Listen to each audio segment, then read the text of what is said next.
Hola, estimados amigas y amigos, les habla Andrés Mendoza Salas con Historia en Breve. Hoy revisaremos un hecho extraordinario en la historia nacional.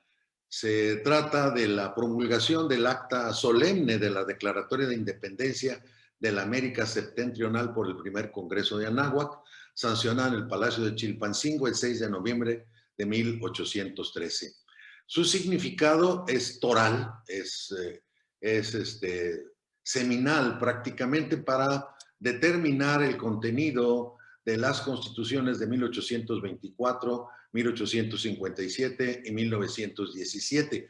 ¿Cuáles son los elementos fundamentales? Bueno, pues construir una democracia, construir una república, desconocer prácticamente al imperio español. Y bueno, esto fue un sueño de José María Morelos y Pavón y de Ignacio López Rayón al continuar la Guerra de Independencia. Desde octubre prácticamente de 1810, José María Morelos y Pavón se incorpora al movimiento y recibe la instrucción de Miguel Hidalgo y Costilla de iniciar la independencia en el sur.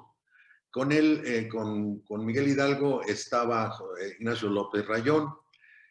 Cuando en 1811 son capturados en Coahuila, llevados a Chihuahua los principales líderes del movimiento en su primera etapa, prácticamente fueron fusilados, les cortaron la cabeza y las colgaron en la Lóndiga de Granaditas, donde perduraron hasta 1821. Bien, a partir de la muerte de Hidalgo y de Allende y Aldama y los principales líderes del movimiento, Ignacio López Rayón va a Zacatecas y de Zacatecas se va al sur y se encuentra con José María Morelos y Pavón.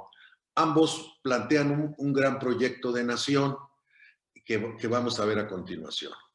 Son Ignacio López Rayón y José María Morelos y Pavón, los artífices no solamente de hazañas guerreras, sino de la búsqueda de la construcción de una nueva nación. Bien, Ignacio López Rayón convoca a la Junta de Zitácuaro. Esto es un incipiente congreso que dictamine, que establezca leyes para una América independiente. Aún gravitaba la idea de que Fernando VII, que había sido exiliado tras la invasión de Napoleón en España, pues pudiera regresar y gobernar España y sus colonias. Sin embargo, ya estaba la simiente de una idea independentista, pero todavía no se concretaba un gobierno republicano.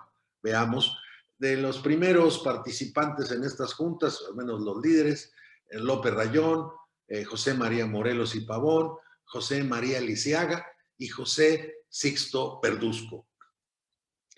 Tan es así que en esta primera junta, no cabe duda que era un sueño extraordinario, diseñan un escudo, un oficial de la Suprema, así le llamaron, Suprema Junta Nacional Americana, o sea, en esencia, la Junta de Zitácuaro, que fue convocada por Ignacio López Rayón. Aquí tenemos un mural justamente en Zitácuaro que conmemora la instauración de la Suprema Junta Gubernativa de América.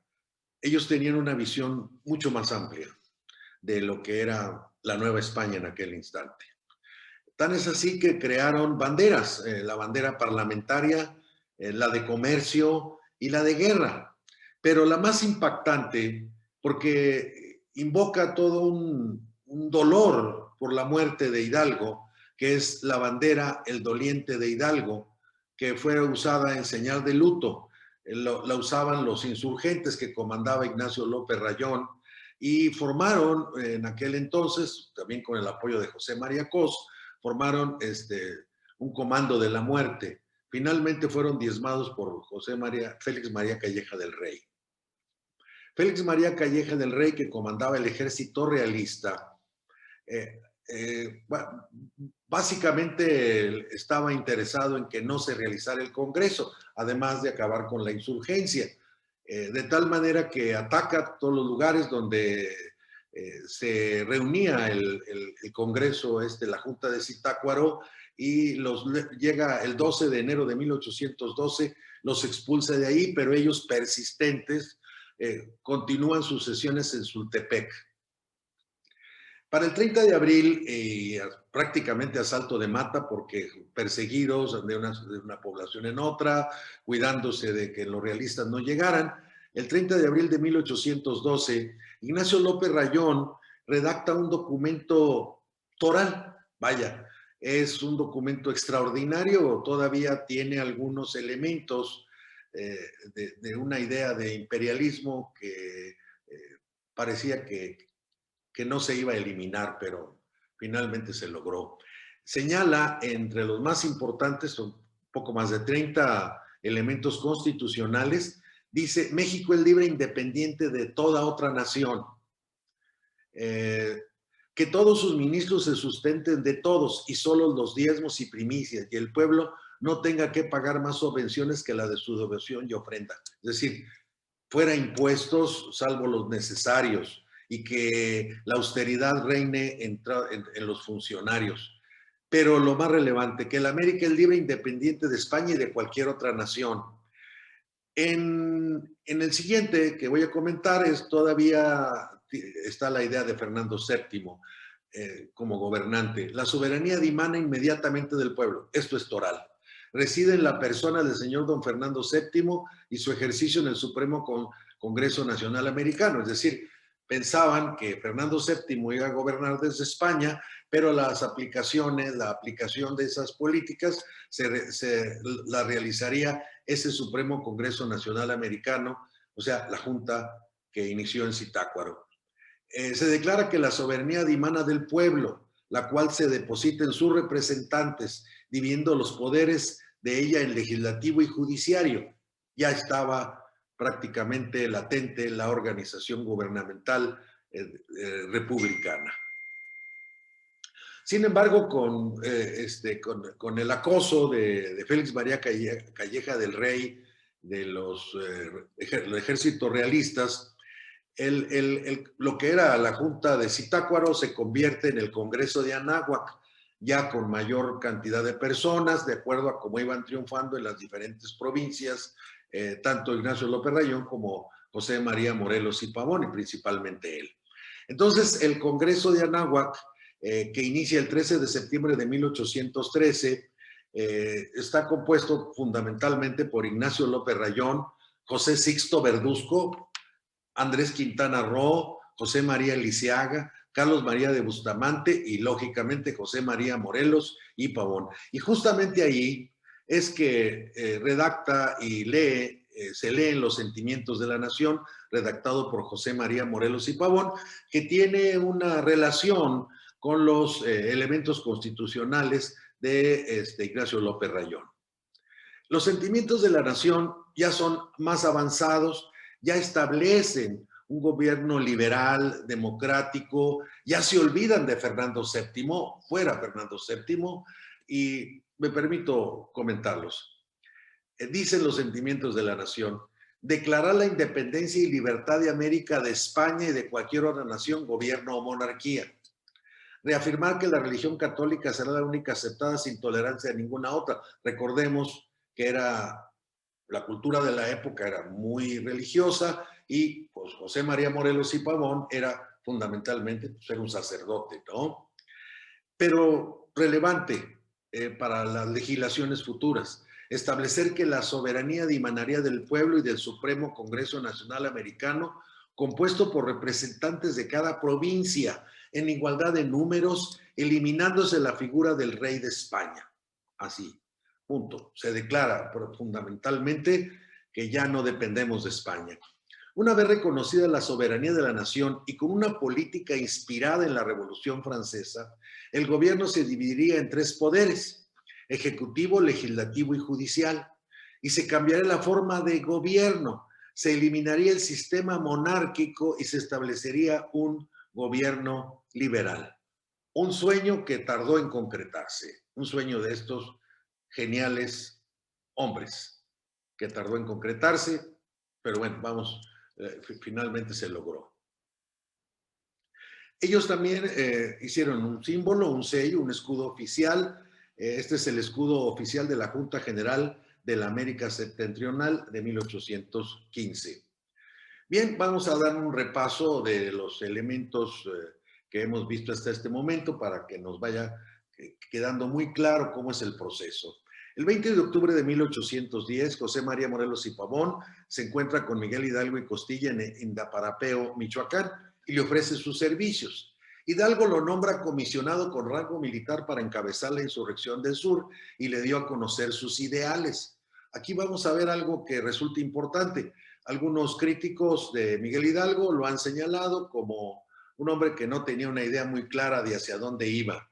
Pero bueno, el 15 de diciembre de 1810, Hidalgo propone: establezcamos un congreso que se componga de representantes de todas las ciudades, villas y lugares de este reino, que teniendo por objetivo principal mantener nuestra santa religión, dicte las leyes suaves, benéficas y acomodadas a las circunstancias de cada pueblo. Miguel Hidalgo no pudo concretar eso en ningún momento. Para 1813, Morelos dominaba Oaxaca, Acapulco y Orizaba. Y como tenía un control de estas provincias, convoca en Chilpancingo Guerrero al Congreso de Anáhuac. Recordemos, cuando la Junta de Zitácuaro es asediada por los realistas, entonces se tienen que llegar a Chilpancingo y conforman el Congreso de Anáhuac. La idea era elaborar un decreto constitucional para la libertad de la América mexicana, que en el fondo era la Constitución de Apatzingán. El 13 de septiembre de 1813 realizan la primera sesión del Congreso y en ella se organizaron comisiones, se tomó juramento, es decir, todo el protocolo de un Congreso. El 14 de septiembre de 1813 se dio lectura a los sentimientos de la nación. Las ideas principales, como lo vimos, se inspiraban en el proyecto de constitución de Ignacio López Rayón, que se habían dado a conocer.